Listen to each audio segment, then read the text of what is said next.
Hi, this is Trina Holden at All That Is Good blog. It's time for another garden tour.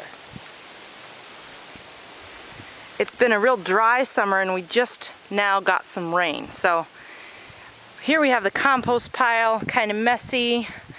I can't clean it up right now because there's a pumpkin plant growing out of it. So I'm just kind of going to leave it. After we harvest the pumpkins, I'll rip that all out of there and spread the done compost on the garden. This was my garlic patch, if you remember. I pulled them all up about 2 weeks ago, and all that's left is the volunteer pumpkin, which finally set some fruit here. So we're gonna get a pumpkin. It might not be big, but we're gonna get one. And I also have a volunteer spaghetti squash plant over here. I love getting to know volunteers. Look at that. Oh, I love spaghetti squash. Okay, so I just cleaned this up here. There were a couple weeds, but not a lot because I mulched my garlic so heavily. So that I'm going to plant strawberry plants in this fall, so I have a larger strawberry crop next year. I just put this new cage up here for my compost. I put my compost bins in the garden so that all the good stuff that might leach through or fall out still falls in the garden. There's a lot less hauling to do. I can weed and throw the weeds right into the bin rather than hauling them somewhere else.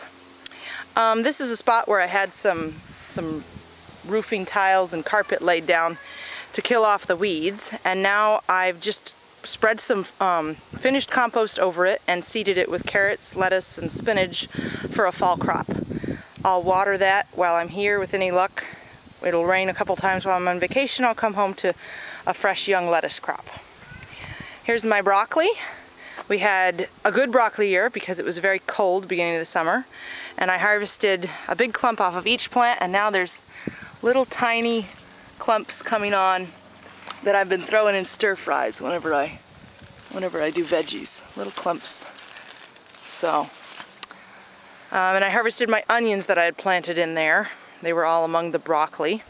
And then my squash plants really went to town. My husband's asking me when he can mow here, and I said, well, after the squash plants. They're kind of taking over the yard. That's what they do this time of year. I planted delicata squash, which are these lovely striped things down here, but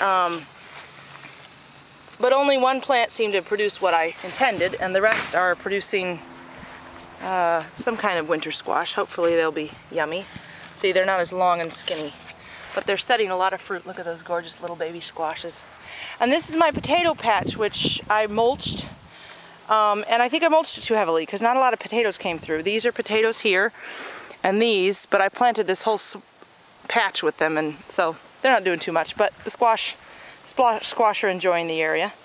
Again, this is how I prepare a spot for a garden. If you want to plant garlic this year, you should find an old piece of carpet or a tarp or something and lay it out in a patch where you want it, and hopefully by the time it is to plant garlic, September, October, you'll have killed off all the weeds and you won't have to deal with all the sod. So that's my new garlic patch for this fall. It's been sitting here all summer, so all the weeds are pretty much gone. It looks nice and clean. It won't be as hard to break up the soil to plant. So that's it, and I'm just keeping on growing this. We'll see how far it goes. The reason I do a 4-foot wide swatch is that I don't have to make and maintain paths. I can reach to the center of the garden from both sides without having to maintain, weed, or create paths. So I just walk around my garden. Sometimes I hop over it. And as it gets longer, I might make a small path here and there. But most block gardens are half paths, half plants. And with this, I only maintain the spot where the plants are. So that's my garden as of early August.